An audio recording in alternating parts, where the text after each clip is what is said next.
سلام.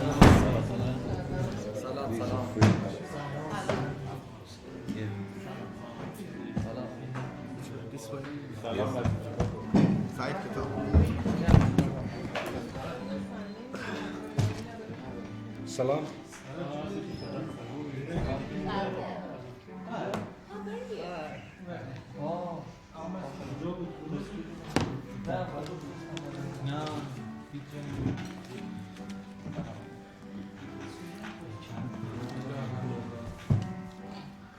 Can we turn?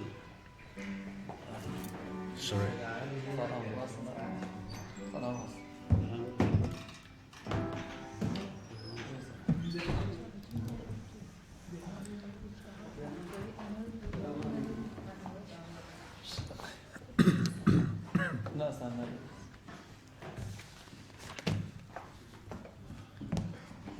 Welcome to you all. It is lovely to see you all tonight on this cold, frosty night. همگی بخیر عصر یخبندون همه بخیر. خیلی sad. خیلی سخت. We will open with a prayer. دعا کنیم باز.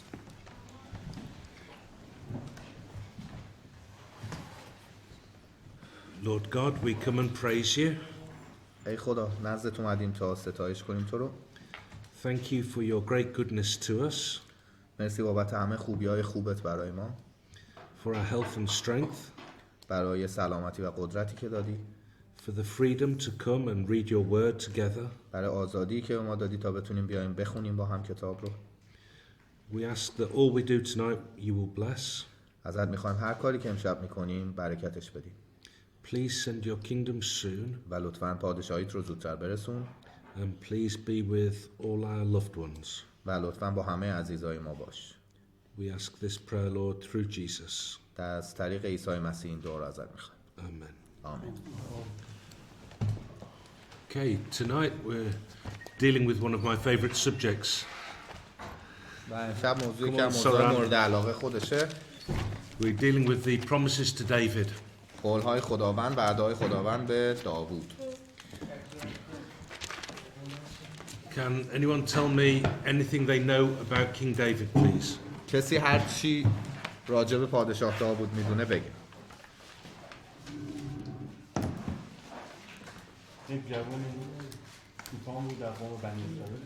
He was a young shepherd in Israel and he was from Israel. اقوام غیر یهودی شرکت کرد و یک پهلوانی بود در تیم دشمن در کشور دشمن. And he killed a huge hero of enemies. Yeah, Goliath. به پادشاهی رسید. Yeah. And he became a king. Yeah. خداوند برکت رو به او و قوم اسرائیل داد. God blessed him and through his name blessed his nation. در زمان او و پسر سلیمان در اوج خود. And they were in the power during his time and his son Solomon. Yes. Great summary. Thank you, Hussein. He lived 3,000 years ago. 3000 سال پیش زندگی می‌کرده. We read about him in the book of Samuel. راجبش می‌بینید که کتاب سموئل نوشته دیگه. قول‌های خدا تو کتاب سموئل. تو راجب خودش کتاب سموئل قول‌هاش دوم سموئل. We read about the things that happened in his life. و تو راجب اتفاقاتی که تو زندگیش افتاده می‌خونیم. We are also fortunate that David wrote a lot of the Psalms. و میدونید که اکثر مزمورهای کتاب مزامیر هم خود داوود نوشته. So then we can start to see actually how David felt and his inner thoughts when he experienced these different things. و در واقع با مزمورها میتونیم به ذهن داوود پی ببریم که چه جاهایی تو زندگیش سقوط کرده و گناه کرد و با چه مشکلاتی روبرو شد. So the shepherd could write about the sheep in Psalm 23 and said, "The Lord is my shepherd." و در واقع همونطور که یه چوپان و شبان مسئول چروندن گاو و گوسفنداست، خود داوود هم تو مزمور 23 میگه که خداوند شبان من. Okay. So that is something that is beautiful to explore and there are lots of things to find out. و این ایده خداوند شبان همه ماست خیلی بحث جالبیه، خیلی میشه گسترشش داشت. Okay. But we're going to read together some verses from 2 Samuel chapter 7. ولی خب ما راجع به قول‌های داوود امشب کار داریم، راجع به زندگیش و اتفاقای زندگی زیاد نمیخوایم بحث کنیم. میریم دوم سموئل باب 7. این دیگه خیلی معروفه. باید هر کی گفت قولهای خداوند به داوود باید بگید دوم سموئل باب 7. یعنی یه سری چیزا دیگه توقع میره ازتون. وقتی دارن میگن بابی که برای غسل میخونم باید بگید رومیان باب 6. این مثلا دیگه معروفه. اینم باید دیگه بدونید. قولهای داوود کجاست؟ دوم سموئل باب 7. So we're going to read, please, together 2 Samuel chapter 7, and we will start, please, by reading verses 1 to 17. 1 تا 17 باب 7 389. یک تا آره خودت شاید. عهد خدا با داوود. چون داوود پادشاه در خانه خود ساکن شد و خداوند او را از تمامی دشمنان اطرافش آسودگی بخشید، به ناتان نبی گفت ببین چگونه من در خانه‌ای که چوب سرو آزاد ساکنم، حال که صندوق خدا در خیمه‌ای سکونت دارد. ناتان به پادشاه گفت برو و هر آنچه در دل داری به جای آور، زیرا خداوند با توست. اما همان شب کلام خداوند بر ناتان نازل شده گفت برو و به خادم من داوود بگو خداوند چنین می‌فرماید آیا تو برای سکونت من خانه‌ای برا می‌کنی؟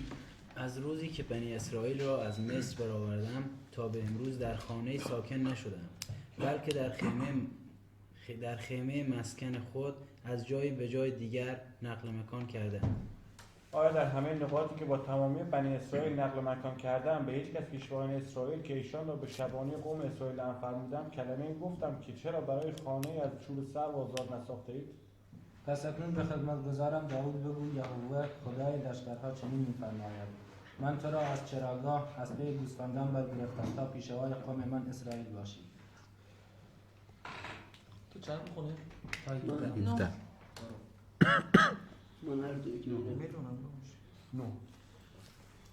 من هر جا که می‌رفتی با تو بودم و دشمنانت را جملگی از پیش رویت منقطع ساختم. اکنون نام تو را بزرگ خواهم ساخت همچون نام بزرگمردان جهان. من برای قوم خود اسرائیل مکانی تعیین خواهم کرد و ایشان را قرص خواهم نمود تا در مکان خیش سکونت گزینند و دیگر جابجا نشوند. شریران دیگر همچون گذشته بر ایشان ستم نخواهند کرد. چنانکه از آن هنگام که داوران بر قوم خود اسرائیل برگماشتم و تو را از همه دشمنانت آسودگی خواهم بخشید. افزون بر این خداوند بر تو اعلام کند که او برایت خانه‌ای خواهد ساخت. آنگاه که روزهای عمرت به سر آید و نزد پدران خود بیارامی که کسی را که از نسل تو و پاره تنت باشد پس از تو برخواهم افراشت و سلطنتش را استوار خواهم ساخت. اوست که برای نام من خانه‌ای بنا خواهد کرد و من تخت پادشاهی او را تا به ابد استوار خواهم ساخت. من او را پدر خواهم بود و او مرا پسر، چون خطا ورزد او را به عصای آدمیان به تازیانه‌های بنی آدم عزت خواهم کرد. اما محبت من از او دور نخواهد شد، چنانکه آن را از شاول دور کردم و او را از برابر تو برگرفتم. خانه و پادشاهی تو تا به ابد نزد من پایدار خواهد بود و تخت سلطنت جاودانه و استوار خواهد ماند. پس ناتان مطابق تمام این سخنان و این رویا با داوود سخن گفت. Okay. Thank you very much. So we're dealing with a situation where David, at this point in his life, has peace in the country. الان وضعیتیه که تو زندگی داوود که داوود الان تو کشورش صلح داره و کلا وضعیت سبز آروم. And at this time they had a tent where the people would come together to worship God and offer sacrifices. و یه خیمه چادری بوده که اون موقع صندوق عهد خدا اونجا بود و همه میمدن اونجا قربونی میدادن و خدا رو ستایش میکردن، عبادت میکردن. And God gave them commandments as to how they should worship him back in the book of Exodus when they left Egypt. و تمام این دستورات و نحوه قربانی دادن، انواع قربانی ها، نحوه عبادت و اینا همش تو کتاب خروج هست.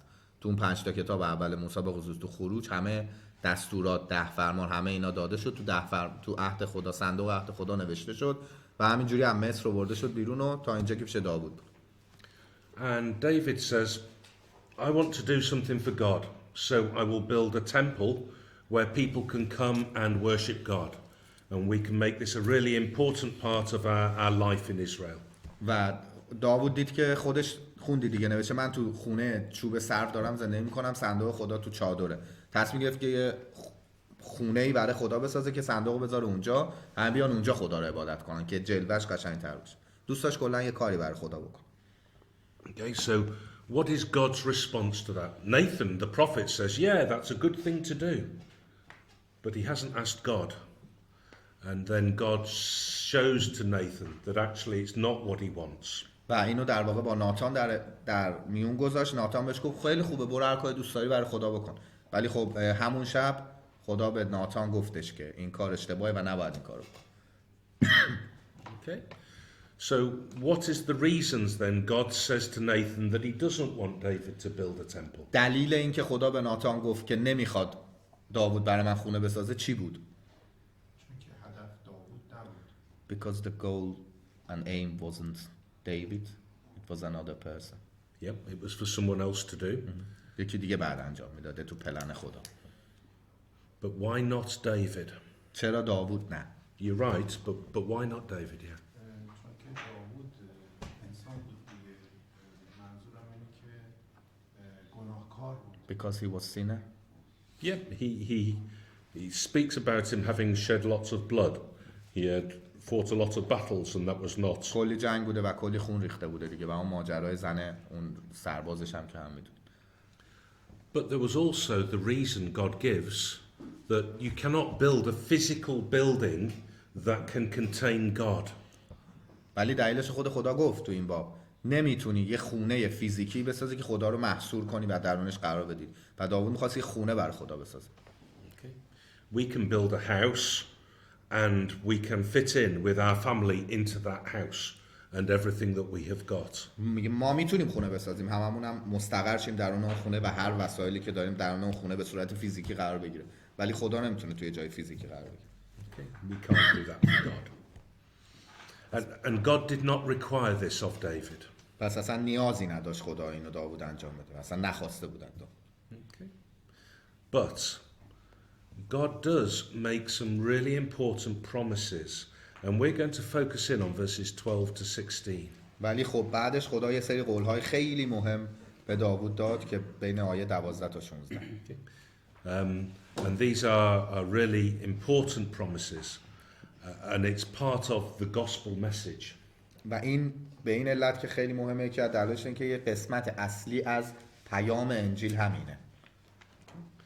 So let's just break it down bit by bit and explore what God is saying to David. پس تیکه تیکش میکنیم این قول‌ها رو، هر کدوم یه سر بستش میدیم تا ببینیم خدا چی گفته به داوود. Okay. So we've got here verse 12. Let's read just again verse 12 together. آیه 12 آنگاه که روزهای عمرت به سر آید و نزد پدران خود بیارامی کسی را که از نسل تو و پاره تنت باشد پس از تو برخواهم افراشت و سلطنتش را استوار خواهم کرد. Okay. So what is this telling us? چی داره میگه این؟ منظورش عیساست دیگه پاره It's referring to Jesus. Yes, but in the first instance, when is this going to take place? کی قرار اتفاق بیفته؟ کتاب چی نوشته؟ When he died. Okay. So the first point is this promise is going to be fulfilled after David has died. پس یک شرطش اینه که بعد از اینکه داوود بمیره این اتفاقا میفته. Okay. And what is special about this? Have you got the word seed? What if you've got something similar that just means exactly. It's a nasl. Yeah, we got. Does it mean a descendant? Yes. Okay. So it's going to be a descendant from David, but it's going to be directly in the line of David, this child. بس این کسی، کلمه کسی خیلی مهمه. ازش میخوام الان بره عهد جدید اونجایی که پولس اشاره میکنه توی یکی از نامه‌ها، یادم نیست کجاست. الان میگم بره. میگه کسی، نمیگه کسانی. یک نفر مستقیم و دایرکت از خط نسلی داوود. We got some verses in New Testament Paul refer to this word. Yeah, we're coming back. Yeah, that's Galatians 3. Yeah. Yeah, he emphasizes on being, Yes. singular, not plural. Yes. And God says he's going to be a king, and God will establish his kingdom. و اون آدم یه نفره قراره شاه باشه و خود خدا قراره پادشاهیشو تأسیس کنه. Now Masood has suggested to us it is Jesus. و مردم مسعودم گفت دیگه اون عیسی مسیح. We're going to go there in a minute, not yet. الان میریم بهش میرسیم. الان نه یه چند دقیقه. Firstly, in verse 13, can we read verse 13? آیه please? 13 نوبت کی بود؟ یکی بخونه، من پریدم وسط. تو خود بخونی. خب باش. نه کی نخونده بود بخونه؟ روز که برای نام من خانه بنا خواهد کرد و من تخت پادشاهی او را تا به ابد استوار خواهم ساخت. Now, thank you. Hussein has told us that David had a son called Solomon. حسین گفتش که یه پسری داشت داوود به اسم سلیمان، همتون میدونید. And he was the king after David. و بعد از داوود پدرش پادشاه شد. And he was a very wealthy king. His kingdom was enlarged. And he did build a temple for God. و میدونید خیلی ثروت داشت و خیلی فتوحات داشت سلیمان. پادشاهیش روز به روز گسترش پیدا کرد و سلیمان برای خدا معبد درست کرد. Okay. So you could suggest that initially the fulfillment of this promise could focus on Solomon. و ممکنه با این حرفایی که زده شد باید بعد از داوود اتفاق میافتاد اولش نوشته و خونه هم که داره میسازه ممکنه بگیم که پس حرفای خدا نسبت به سلیمان زده شده، یعنی خدا داره راجع به سلیمان به خدا قول میده. به داوود قول میده. Because Solomon was David's son. چون که پسرش بود دیگه، نسلش بود. He was a king after David when پادشاه David هم was بود. dead. بعد اینکه داوود مرد پادشاه شد. And he built a house, a temple for God to be worshipped.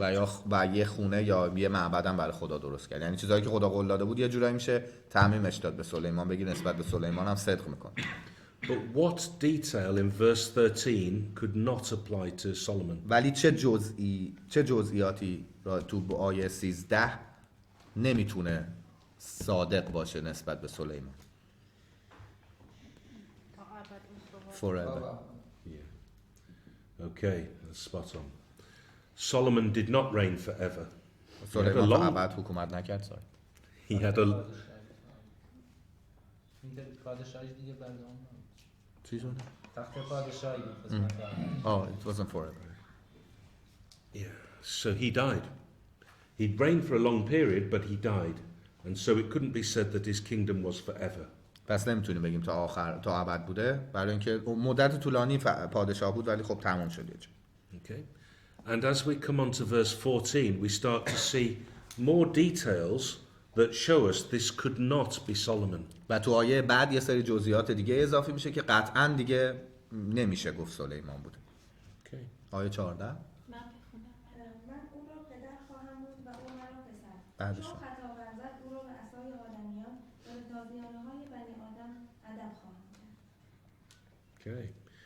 So, God says, I will be his father and he shall be my son. و خدا داره میگه من پدر او خواهم بود و او پسرم. Okay. Which means this must be Masood. که نشون میده که کیه؟ Jesus. Okay. So this is going to be son of David and son of God. پس این آدم هم پسر داووده هم پسر خداست که فقط میشه بگیم عیسی مسیح. Okay. That's an interesting detail for us. This next bit, if he commits iniquity or if he sins, Strong translation. what does yours say? It's exactly same as English, but it's strong translation. I think it's a passive verb in Hebrew. Which means? Yeah, if he will burden our, iniquities. Yeah. So, if he commits sin or is chastened or beaten with a rod, he would be beaten with the rod and whipped. He's suffering Yeah. 4-hour iniquity, which refers to Isaiah 53. Can explore it.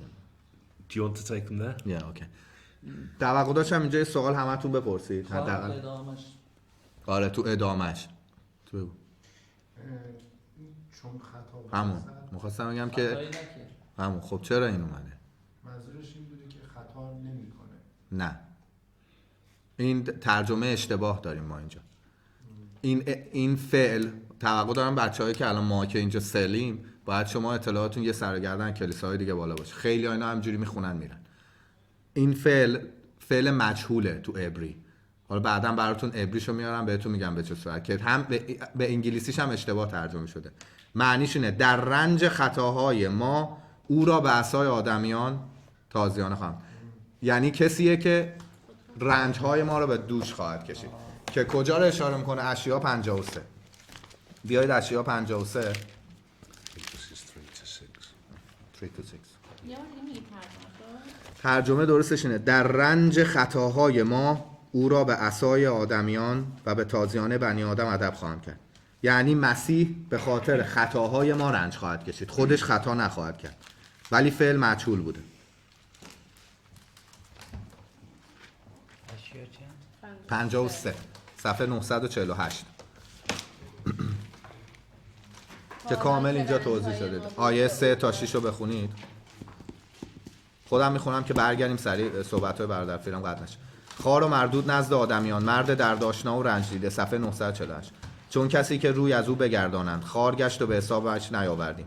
حالان که رنج‌های ما بود که او برخورد گرفت و دردهای ما بود که او حمل کرد. اما ما او را از جانب خدا مضروب و از دست او مصدوم و مبتلا پنداشتیم.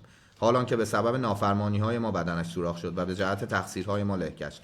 تعذیبی که ما را سلامتی بخشید بر او آمد و به زخم‌های او ما شفا یافتیم. همه ما چون گوسفندان گمراه شده بودیم و هر یک از ما به راه خود رفته، اما خداوند تقصیر جمیع ما را بر وی نهاد. So here you have the prophet Isaiah 600 years before Jesus is born, prophesying in detail the work of the Lord Jesus and the suffering that he would endure. بعد 600 سال قبل از عیسی مسیح دیگه این پیشگویی‌های اشعیا که تمام رنج‌ها و سختی‌هایی که عیسی مسیح قرار بوده بکشه رو همه رو پیشگویی کرد. با جزئیات. And that is what the promises to David is referencing in 2 Samuel 7. و این دقیقاً اون فعل مجهولش هم حالا یادم باشه بشه بره تو همین دقیقاً تو همین متن هم استفاده شده. همین پیشگویی دقیقاً ربط داره به همین قول‌های سلیمان. And this is, I don't know if do you have jigsaws in Iran? Yeah. Sorry. That's all right. Okay. When I was a child, I would do lots of jigsaws, and you start with all the pieces, and you haven't got a clear picture. But with the Bible, it's like you've got all these little pieces, and you can put them together, and this beautiful big picture opens up of the plan and purpose of God. و میگه عین یک پازل هزار تیکه رو در نظر بگیرید که شما هیچ تصویری ندارید. یه بار اونو می‌خرید تا نوع بعد به هم می‌ریزید، خیلی سخته اینا رو تنظیم کردن و آخر هم می‌بینید که اشتباه چیدید. خیلی سخته. ولی کتاب مقدس تیکه‌هاش همه علامت گذاری شده است. یعنی می‌دونید چی به کجا ربط داره و میشه توضیحات اضافیشو از اطلاعات بیشتر به دست آورد. And if we come back to 2 Samuel 7. بیایید به همون دوم سموئل.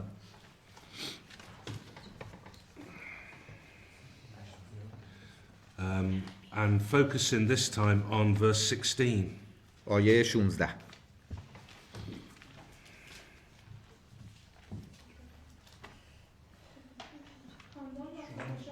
پادشاهی تو تا ابد نزد من پایدار خواهد بود و تخت سلطنتت جاودانه استوار خواهد بود. Okay.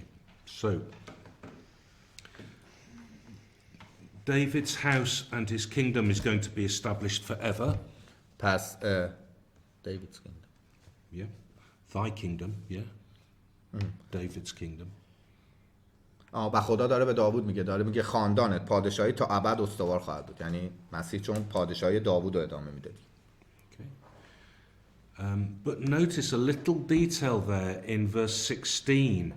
It says this is going to happen in front of you.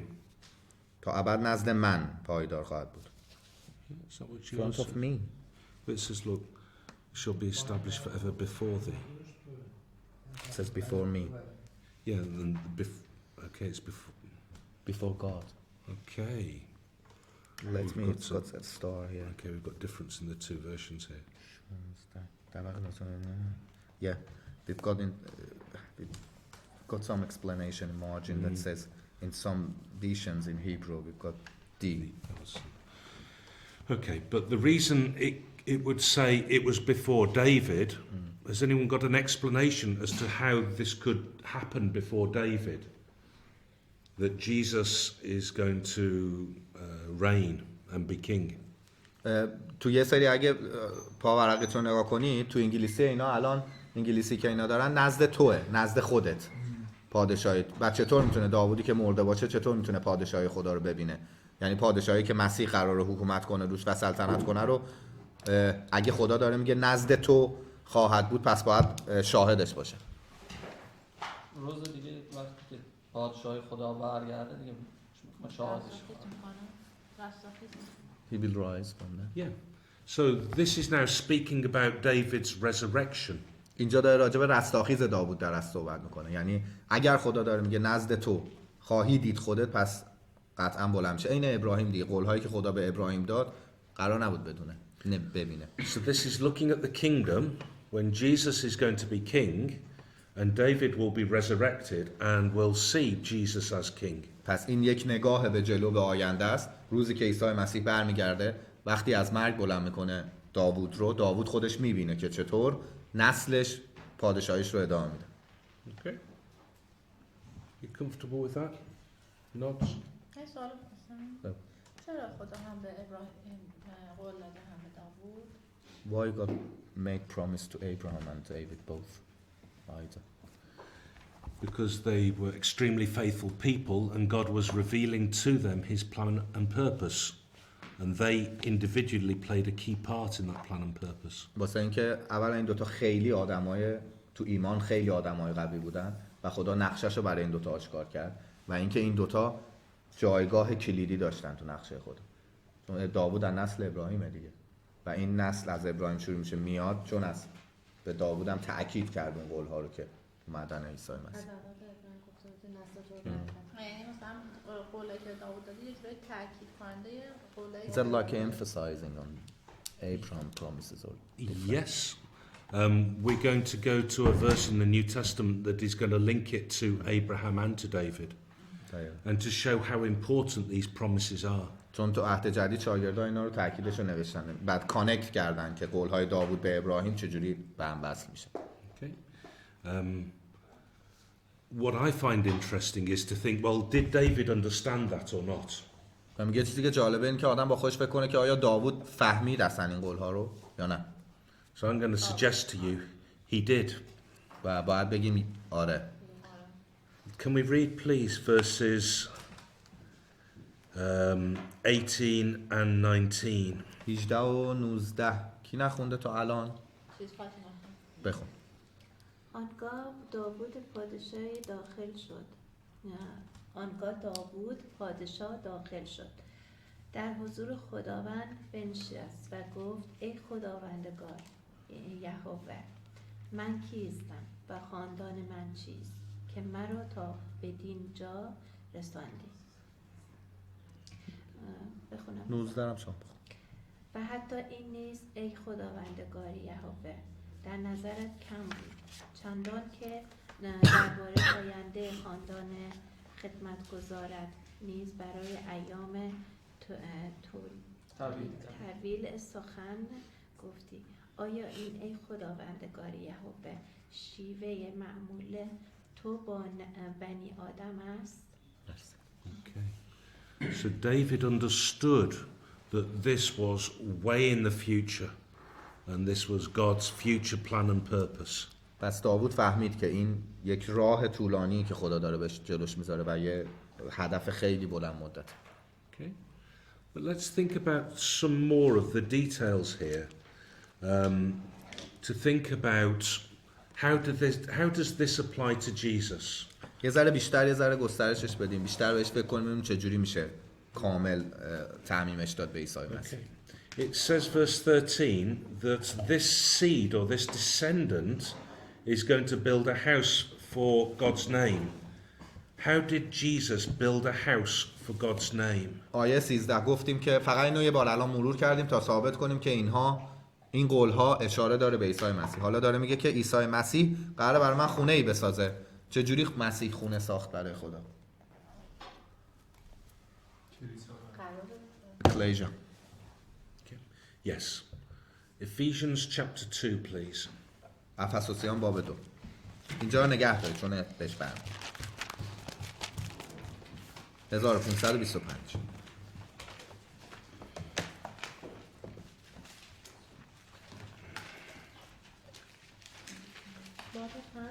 باب 2. 1525. And we're going to read together please. Verses 19 to 22. صفحه بعد 19 تا 22 بالا. پس دیگر نه بیگانه و اجنبی بلکه هموطن مقدسین و عضو خانواده خدایی و شاهده رسولان انبیاء بنا شده اید که عیسی مسیح خود سنگ اصلی آن بناست. در او تمامی این بنا به هم می‌پیوندد و به صورت معبدی مقدس در خداوند به پا می‌شود. Verse 22 as well. 22 هم بخون. و در او شما نیز با هم بنا می‌شوید تا به صورت مسکنی درآیید که خدا به واسطه روحش در آن ساکن است. Okay. So, we now have a picture of the house that Jesus is going to build. حالا تصویری که عیسی مسیح قرار بود بسازه تصویر اون خونه‌ای که قرار بود بسازه اینجا کامل دارید با جزئیاتش. Okay. You've got the foundations which are vital for any building. که فونداسیون و شالوده دارید که خیلی حیاتیه برای هر ساختمونی. Which are the apostles and the prophets. که انبیا و رسولانن. Okay. You've got that chief cornerstone in the building, which is the Lord Jesus Christ. که سنگ زاویه یا سنگ گوشه داریم که تو هر ساختمونی داریم که اونم عیسی مسیحه برای این ساختمون. And if we build our faith based on what is written by the apostles and the prophets, and if we join ourselves to the Lord Jesus Christ, then we can be part of this building. و ما اگر ایمانمون رو بر طبق آنچه رسولان و انبیا نوشتن و شاگردان نوشتن بنا کنیم ما هم میتونیم در کنار عیسی مسیح قسمتی این ساختمون باشیم. Okay. So you can see how this passage here in Ephesians 2 helps explain 2 Samuel 7 verse 13. And you can link the two. این ارتباطات رو میتونید ببینید. این همون پازلی که گفتش توضیح این آیه رو الان میتونید تو افسوسیان باب 2 به راحتی ببینید. Okay. Okay, so we talk there about God establishing his kingdom forever. و اینجا گفته شده که یکی از چیزهای دیگه که خوندیم اینه که خدا سلطنتش رو تا ابد استوار خواهد کرد. Can we please come to Luke chapter 1? بیایید لوقا باب 1. We're now going to come into 1330. an intimate conversation which is recorded between the angel Gabriel and Mary. مکالمه‌ای که بین جبرئیل و مریم قبل از تولد عیسی مسیح هست اینجا داریم تو انجیل لوقا. We're going to read please verses 30 to 35. 30 تا 35. And as we read this through, I want you to see if there are any links that you can spot with the promises to David. احساس کردید هر جایش که میتونید ارتباط بدید با قولهای خدا به داوود که الان خوندیم و ذهنتون داشته باشید. Okay. اما فرشته وی را گفت ای مریم مترس، لطف خدا شامل حال تو شده است. اینک آبستن شده، پسری خواهی زایید و نامش را عیسی خواهی نهاد. او بزرگ خواهد بود و پسر خدای متعال خوانده خواهد شد. خداوند خدا تخت پادشاهی پدرش داوود را به او عطا خواهد فرمود. او تا ابد بر خاندان یعقوب سلطنت خواهد کرد و پادشاهی او را هرگز زوالی نخواهد بود. مریم از فرشته پرسید این چگونه ممکن است زیرا من با مردی نبودم. فرشته پاسخ داد روح القدس بر تو خواهد آمد و قدرت خدای متعال بر تو سایه خواهد افکند. از این رو آن مولود مقدس و پسر خدا خوانده خواهد شد. Merci. So any links there that you can see with the promises to David? ارتباطی بود با قولهای خدا به داوود. 32. پسر خدا خوانده Son of خواهد God. شد. 32. تخت پادشاهی پدرش داوود. And he would reign on kingdom of God. Yep. And his father David. پادشاهی او هرگز زوال نخواهد بود. And it would be forever. 33. You see, you've spotted it there. It's clearly there, isn't it? So isn't it wonderful to see that the angel Gabriel is quoting 2 Samuel 7 to Mary, and she's saying the son that you have is going to be a fulfillment of those promises that God made to David all those years ago. و به یه طریقی فرشته اینجا داره نقل قول میکنه از دوم سموئل باب 7، یعنی از عهد عتیق داره نقل قول میکنه به مریم و داره میگه که محقق شدن تحقق اون قول هایی که خدا تو دوم سموئل باب 7 به داوود داد پسر توه. And that only makes sense to Mary if she knew the promises to David. و این فقط زمانی منطقی و معقول معنی داره برای مریم که میدونسته راجع به دوم سموئل باب 7. So clearly, even in Mary's day, they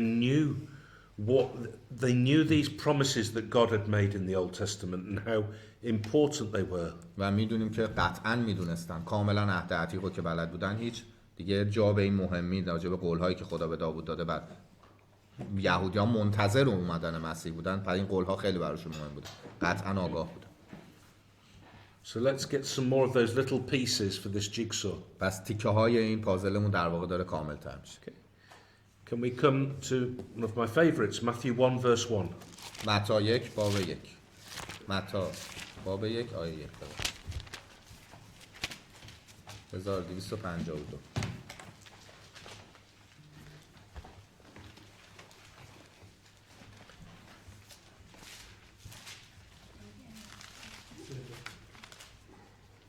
عیسی مسیح بخونم. آره نوبت هرکی. باب 1 آیه 1 1253. کتاب تاریخ عیسی مسیح پسر داوود پسر ابراهیم اسحاق را آورد، اسحاق یعقوب را و یعقوب یهودا را برادر. Okay, مرسی.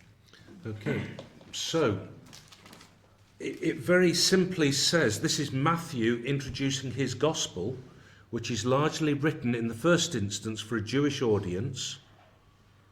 And what he is saying is, it focuses in on the Messiah, who is Jesus, and he is the son of David and the son of Abraham. پس معرفی کتابیه که خود متی داره اینجا انجیلش رو معرفی میکنه که اکثر شنوندگانش در واقع و خوانندگانش در قسمت اعظمش یهودیانی بودن که همه چی از قبل میدونستن، پیش بینی‌ها رو میدونستن و پیشگویی‌ها رو میدونستن و عهد عتیق و داره خیلی واضح و صریح میگه که پسر داوود پسر ابراهیم. So you can see how what the point Matthew is making is that Jesus Christ is the fulfillment of those promises to Abraham and to David. از گفتن این جمله که خیلی سریع هم سراغش رفته، هدف متی اینه که داره میگه این عیسی، این مسیح همون تحقق وعده‌های خداست به ابراهیم و به داوود. Okay. So let's see, do you think other people during Jesus' ministry understood this? و فکر می‌کنید کسای دیگه بودن که در طی رسالت عیسی مسیح اینو فهمیدن؟ Okay. They did. And it's wonderful to see. Let's come فهمیدن. من یه سوال دارم. این متی این تاریخچه رو از کجا آورده نوشته؟ این عمر خودش که قطع نداده بدونه اینا همه مثلا به کجا How did he بوده؟ know about this chronology? How did Matthew know? God revealed it to him. خدا بهش آشکار کرده. خودش که نبوده که همه اینا رو. و قدیم هم میدونستن دیگه. قدیم شجره‌نامه خیلی چیز مهمی بوده. خیلی مهم بوده. نسل و عصب خیلی مهم بوده.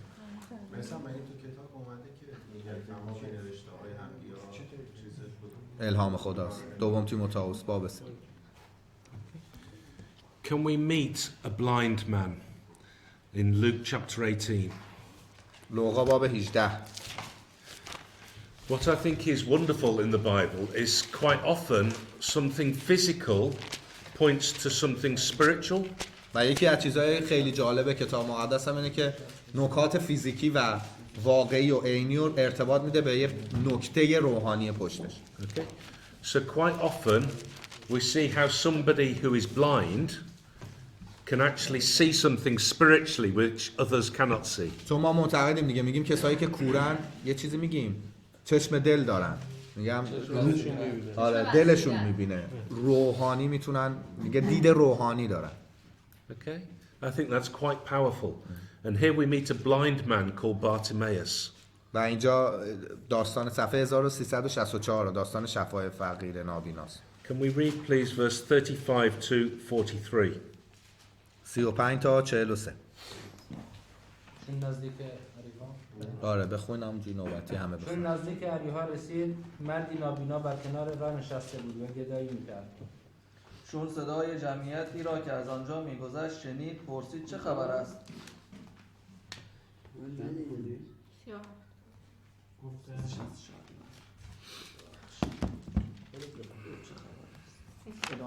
گفت عیسی ناصری گفتند عیسی ناصری در گذر است. او فریاد برکشید ای عیسی پسر داوود، بر من ترحم کن. بخون شما. کسانی که پیشا پیش جمعیت می رفتن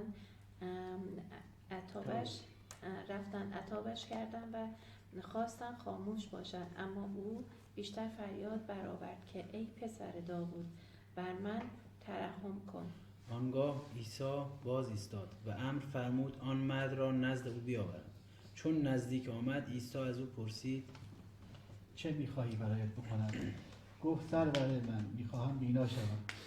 عیسی به او گفت بینا شو، ایمانت تو را شفا داده است. کور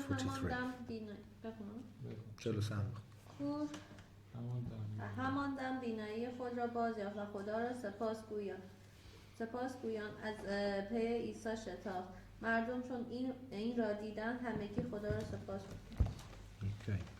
So this blind man is aware and has got himself, he knows Jesus is traveling south to Jerusalem and he wants to meet Jesus. و عیسی مسیح اینجا داره به سمت جنوب اورشلیم حرکت میکنه، فهمیده این حرکتو، میدونه که داره رد میشه و میخواد عیسی رو ببینه.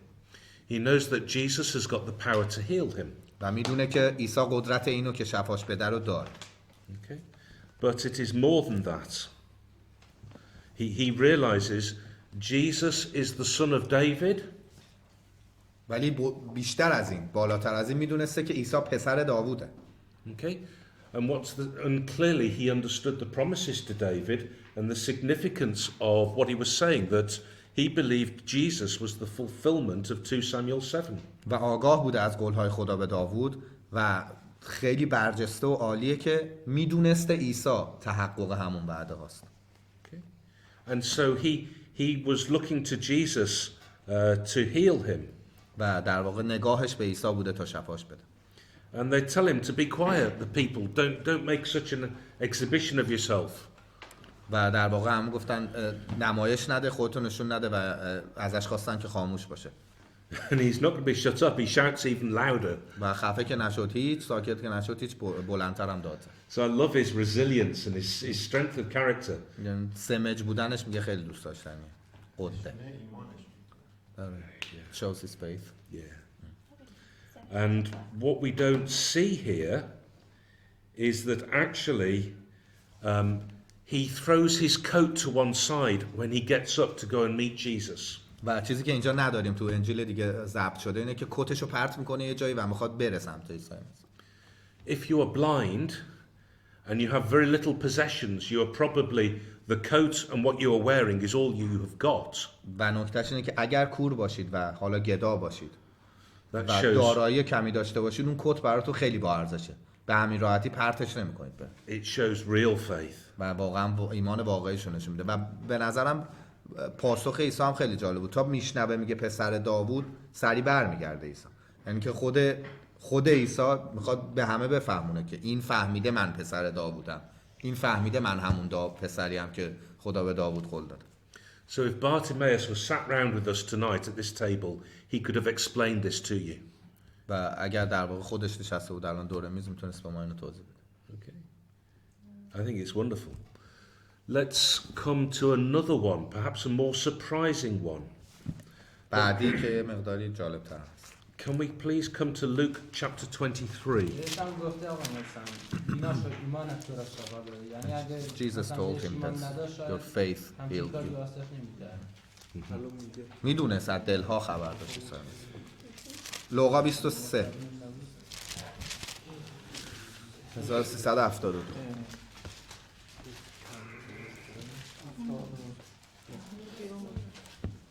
فکر کنم راجع به این دو تا جنایتکاری که رو صلیب بودن. We're going to read, please, verses 39 to 43. 39 تا 43. I want us to focus in on the detail here about what the thief who is crucified with Jesus says to Jesus.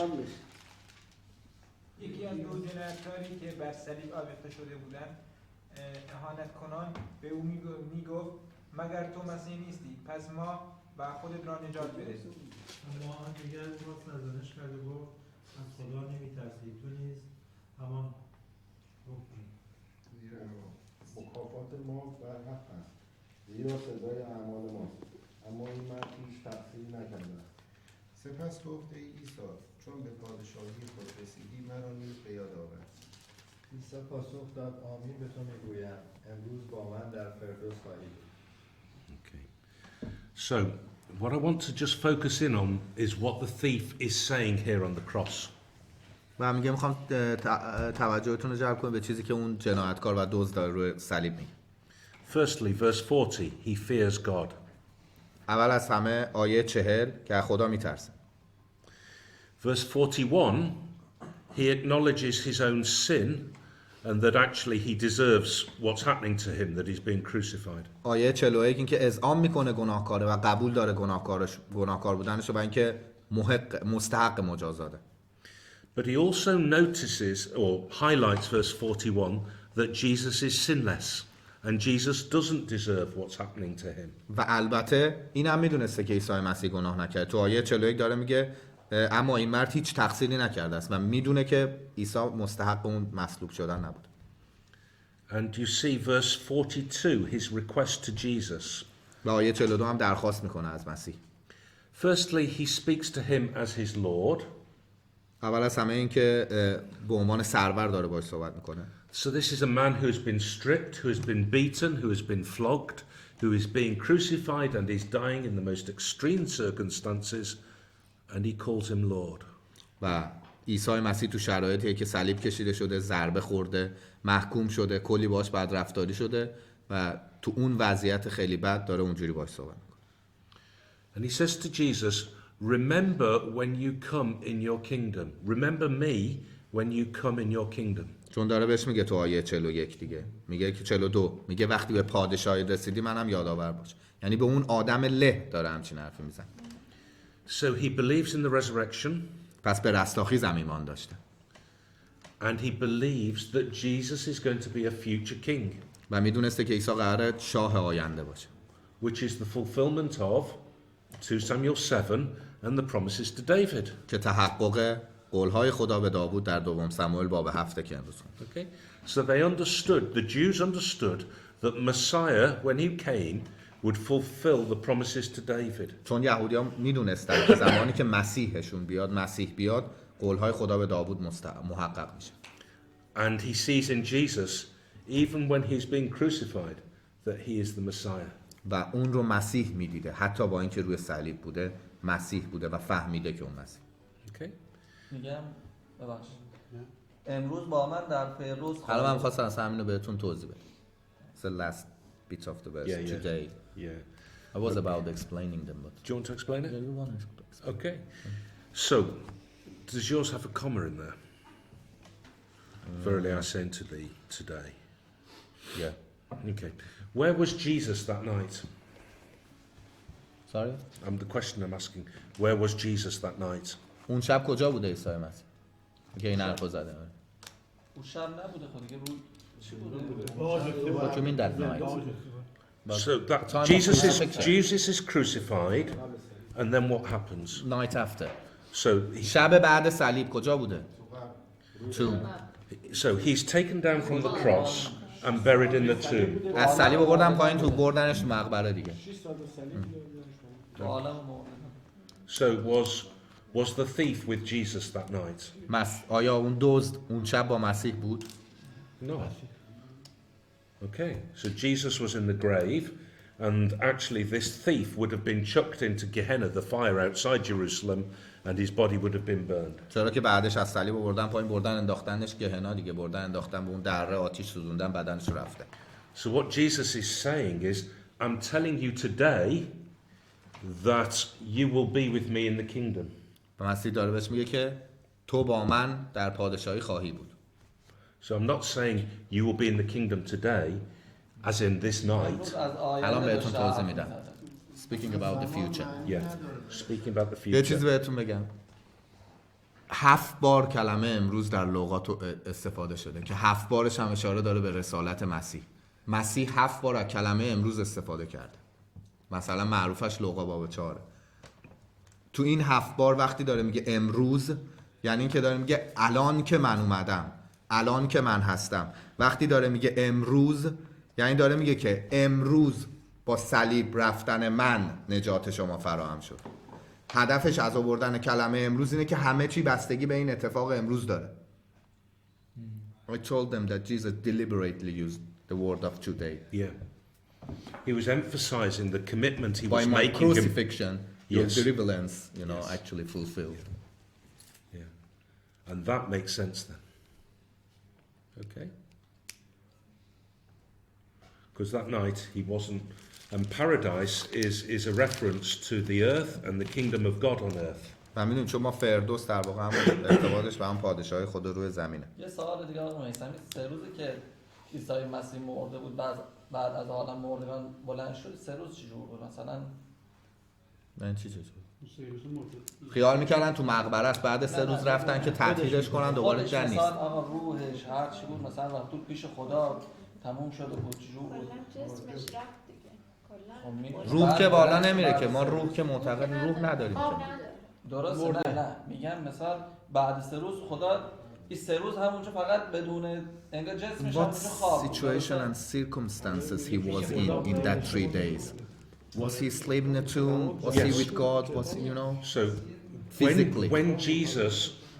when Jesus is resurrected, and we read John chapter 20, and you see there in the garden, Mary goes to grab his legs. She comes to plead with him. She thinks he's the gardener, and he says, "Don't hold on to me. I haven't yet ascended to my Father." یوحنا باب 20 بخونید. وقتی که میاد خیال میکنه اون باغبونه دم مقبره عیسی مسیح، وقتی میفهمه مسیحه، مریم وقتی میره دست میندازه دور پای مسیح میگه به من دست نزن، من هنوز نزد خدا نرفتم. تو زمین بوده، هیچ جا نرفته بوده. So we know that Jesus slept he was dead in the tomb. مرده خوابیده تو داخل مقبره بود. هیچ اتفاق روحانی براش نفته، چون مثلا به روح اعتقاد. Okay.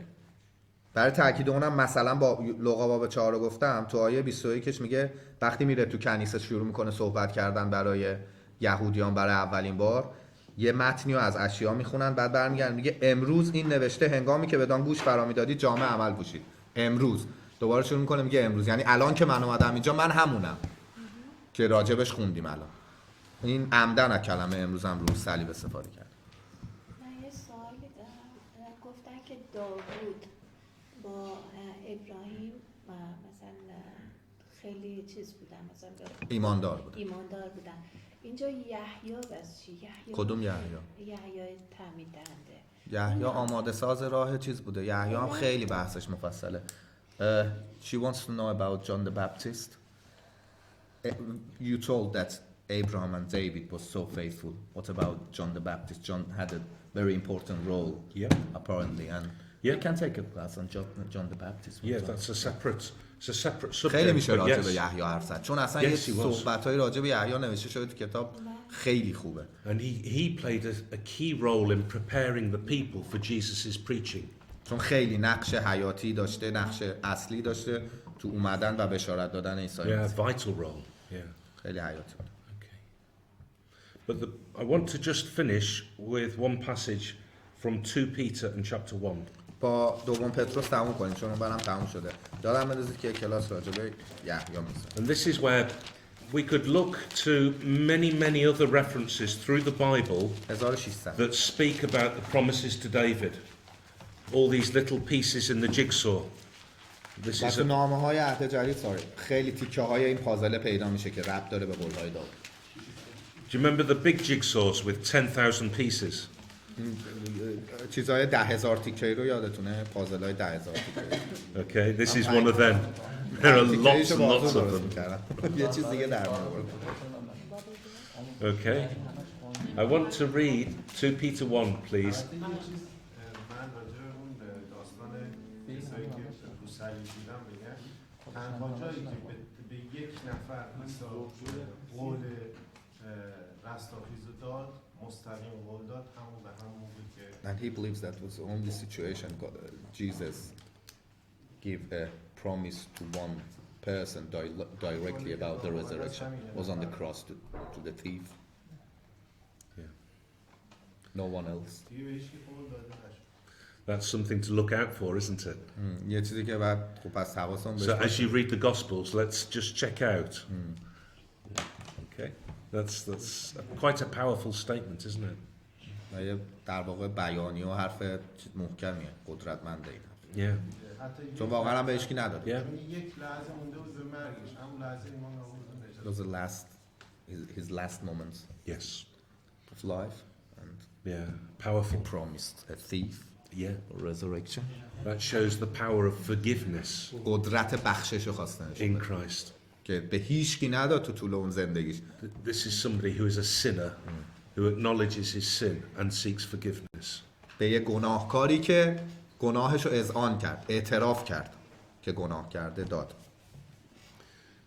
But here Peter tells us how important these promises are.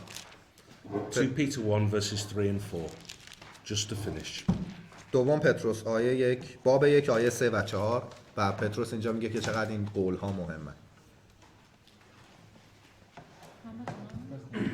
قدرت الهی او هر آنچه را برای حیات و دینداری نیاز داریم بر ما ارزانی داشته است.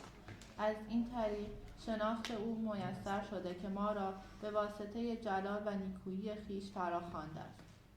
3 و 4 او به واسطه اینها وعده‌های عظیم و گرانبهای خود را به ما بخشیده تا از طریق آنها شریک طبیعت الهی شوید و از فسادی که در نتیجه اعمال نفسانی در دنیا وجود دارد برهید.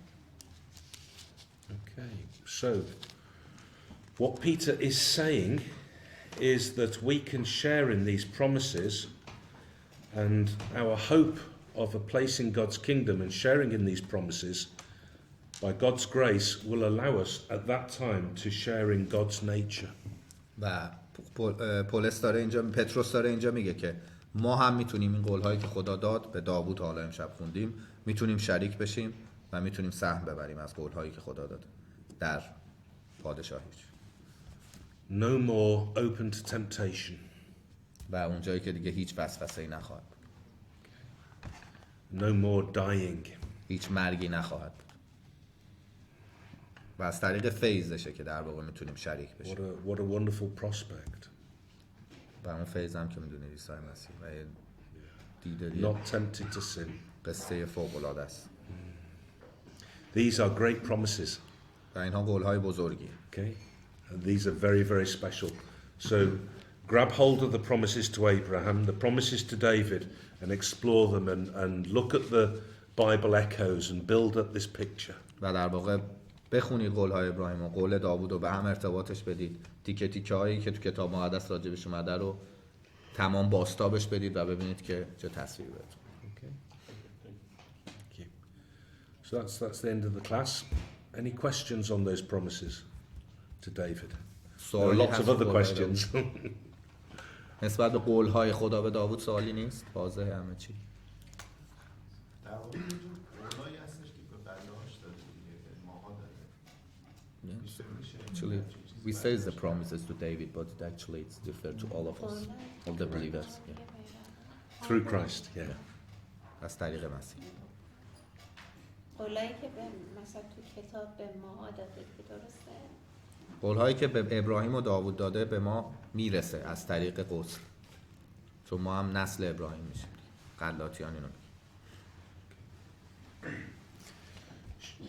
Cheyenne, Yes. would you close in prayer for us, please? بچه‌ها برداشتان دعا کنید بریم سریع اون بر. تو خدا زود بریم اون بر. میذارم جمع کنید. بی زحمت لیوانم نم. خدای ازت ممنونیم که یه بار دیگه دور هم جمع شدیم تا بتونیم کلام تو رو بخونیم و تو راه تو قدم برداریم. از اینی که سالم و سلامتیم و هر هفته تو رو یادآوری میکنیم و در مسیر تو قدم برمیداریم شکر گذاریم. توی این روزا بهمون صبر بده، بهمون طاقت بده، بتونیم این همه فشار و این همه استرس رو تحمل کنیم و به شناخت بهتری از این راهی که توش قدم گذاشتیم برسیم و به زندگی همه ماها برکت بده. این دعا رو در نام عیسی مسیح میکنم. آمین. آمین.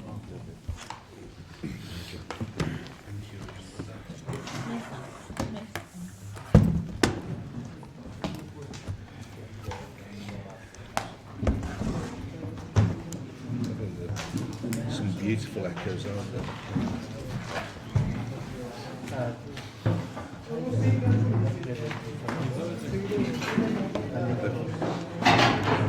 Isaiah 53, Ephesians 2, Luke 1. Beautiful. Yeah. I wanted to go to Isaiah 55, but we're not going to. We didn't have time. Luke has a lot to say. Yeah. Many points. Thank you.